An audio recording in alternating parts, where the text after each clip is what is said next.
ተይ ውዴ ዝም ብሎ ነው የሚሞረምረኝ። እኔ ራት አልበላም ብዬ ቆይና ከዛም በኋላ ሲሞረምረኝ እኔ እንቅልፍ አይዘኝም ውዴ። እበላለሁ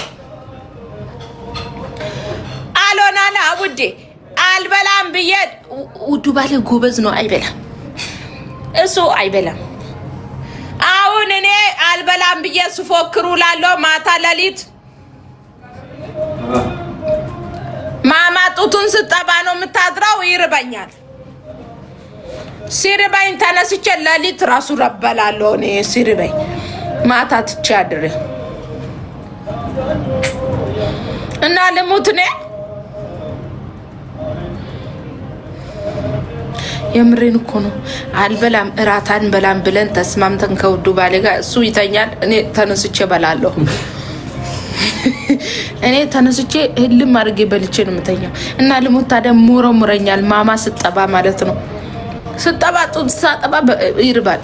ማርያምን ይርባል። ውይ ይርባል። ሙርሙር ሲያረጋኝ ደግሞ እንቅልፉም አይመጣ። የኔ ፕሮብሌም የሱ እኮ ነው ችግር የሆነው አሁን እንጂማ የለውም እኮ የለውም ውዴ። ሽፎኑ ራሱ አሁን በምን ላስተዋውቅ? ዛሬ ይሻላል ትንሽም እንደው እዚህ ችጋ ከስቼ ይሁን አላቅመራ አልከሳውም። ትላንትና 2 ኪሎ ጨምሬያለሁ። አዶናይ ምን እንዳለኝ አጥንትሽ ጨምሮ ነው አለኝ እኮ የመላጣ ልጅ ማለት ነው። አጥንትሽ ጨምሮ ነው ስጋሽ ቀንሷል አለ።